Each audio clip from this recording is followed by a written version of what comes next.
विधायक दल के नेता के तौर पर एक बार फिर से राजू तिवारी जी पर पार्टी ने भरोसा करने का काम किया।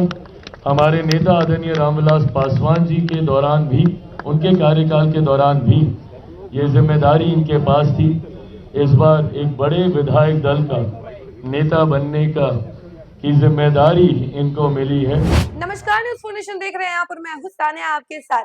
देखिए, कल विधानसभा चुनाव का नतीजा सामने आ गया और एनडीए को प्रखंड जीत मिली है और ये जो बम्पर जीत मिली है इसके बाद से जो जश्न का माहौल है पूरे बिहार में देखने को मिल रहा है। और इसी कड़ी में आपको बता दें कि Chirag Paswan man of the match बन गया है, क्योंकि चिराग पासवान को 29 सीटें मिली थी और कहा यह जा रहा था कि 29 सीटें नहीं मिलनी चाहिए। लगातार ये सवाल उठ रहे थे, कई सारे बड़े नेता जो है ये सवाल उठा रहे थे कि चिराग पासवान को 29 सीटें नहीं मिलनी चाहिए, लेकिन अब उसका जवाब चिराग पासवान ने खुद दे दिया है। 29 में से 19 सीटें जीती है, जिसके बाद एनडीए के man of the match Chirag Paswan बन गए हैं। और इसके बाद उन्होंने सबसे पहले प्रेस कॉन्फ्रेंस की। आपको तो पता ही है कि जीत के बाद सभी पार्टियां जो होती हैं वो विधायक दल की बैठक बुलाती है और इसी कड़ी में सबसे पहले लोजपा रामविलास पार्टी जो है उसने विधायक दल की बैठक बुलाई और इसके साथ ही साथ एक बड़ी घोषणा कर दी गई है, जो कि राजनीतिक गलियारों में एक बड़ा डिसीजन लिया है। देखिए, विधायक दल के नेता घोषित कर दिए गए हैं। राजू तिवारी को विधायक दल का नेता बना दिया गया है। विधानसभा के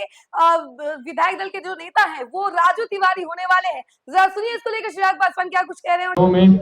विधायक दल के नेता के तौर पर एक बार फिर से राजू तिवारी जी पर पार्टी ने भरोसा करने का काम किया। हमारे नेता आदरणीय रामविलास पासवान जी के दौरान भी, उनके कार्यकाल के दौरान भी ये जिम्मेदारी इनके पास थी। इस बार एक बड़े विधायक दल का नेता बनने की जिम्मेदारी इनको मिली है।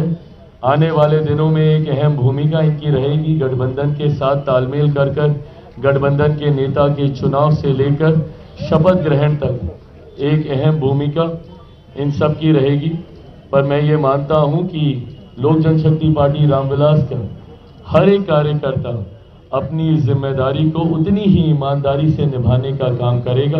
जिस लक्ष्य के साथ हम लोग आगे बढ़ रहे हैं, बिहार को विकसित राज्य बनाने के लक्ष्य को अगले 5 साल में एक मजबूत पड़ाव तक हम लोग लेकर जाएंगे।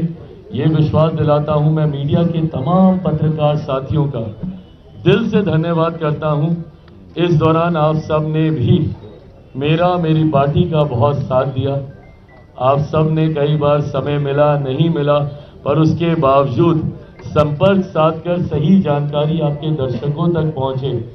इस ईमानदार जिम्मेदारी को, और तभी आप सब लोकतंत्र का चौथा स्तंभ कहलाए जाते हैं, उस जिम्मेदारी को आप सब ने ईमानदारी से निभाने का काम किया। आप सब इस प्रेस वार्ता में आए, उसके लिए आप सबका बहुत बहुत धन्यवाद। जय हिंद, जय बिहार। मजबूत प्रदर्शन रहा लोजपा का नई सरकार में। उप मुख्यमंत्री को लेकर दावेदारी है, लोजपा उप मुख्यमंत्री का पद लेगी। जैसा मैंने कहा कि हमारी पार्टी मर्यादाओं के लिए जानी जाती है और मैंने कभी भी गठबंधन धर्म की मर्यादा को नहीं तोड़ा है। मैंने कभी भी कोई जानकारी ऐसी साझा नहीं की जो गठबंधन के भीतर जिसको लेकर सहमति ना बन गई हो। ऐसे में जब सीटों की संख्या पे चर्चा हो रही थी, जब सीटों का चयन, जब तक प्रत्याशियों के नाम फाइनल नहीं हुए, मैं आप लोगों के बीच आया नहीं था। ऐसे में ये भी तमाम वो बातें हैं जो गठबंधन के भीतर जिनको लेकर चर्चा होना अभी बाकी है। पार्टी से उप मुख्यमंत्री होंगे नहीं होंगे, मंत्री कौन होंगे, कितने होंगे, ये तमाम बातें अभी गठबंधन के भीतर चर्चा होनी बाकी हैं। जैसे ही ये चर्चा होगी इसकी जानकारी भी आप सबके साथ साझा की जाएगी। पहले भी आप चुनाव जीते, 19 विधायक आए, उसके लिए बधाई। आपने बार बार ये कहा है कि अपराध से कोई टॉलरेंस नहीं होगा। आपके पहले विधायक नहीं थे, अब आपके 19 विधायक आ चुके हैं।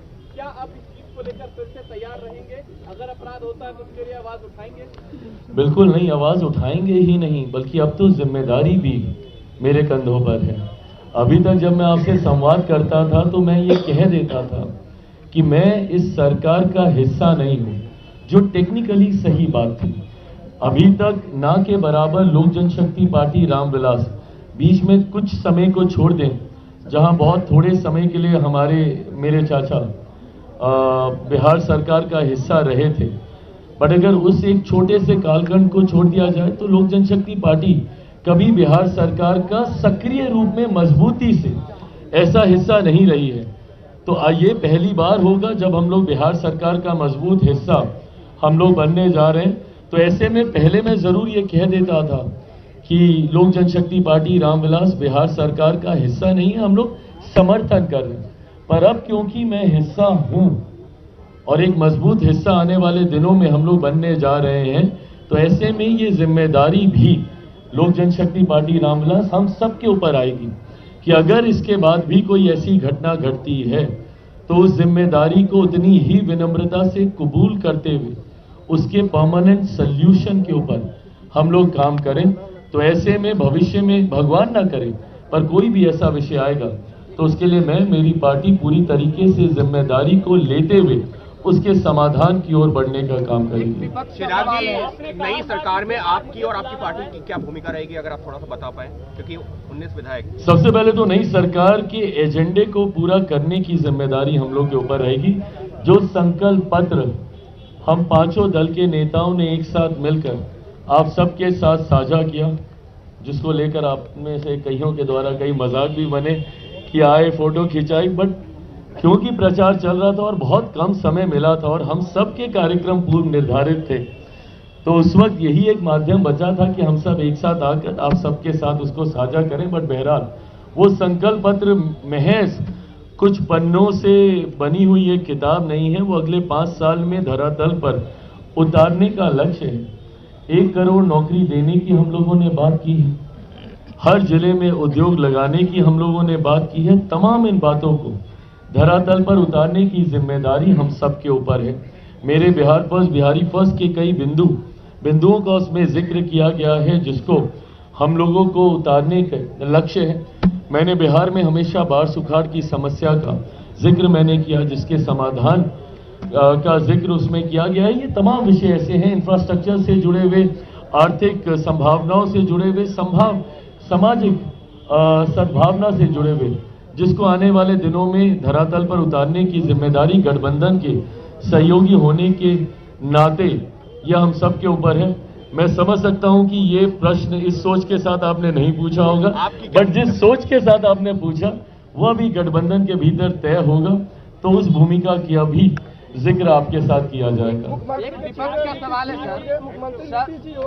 सर, मुख्यमंत्री के चेहरे के तौर पर लोक जनशक्ति पार्टी रामविलास, जैसा मैंने कहा और जिसका जिक्र केंद्रीय गृह मंत्री जी के द्वारा किया गया था कि तमाम विधायक बैठेंगे और संविधान की मर्यादा भी यही कहती है कि तमाम विधायक ही इवेंचुअली चुनने का काम करते हैं।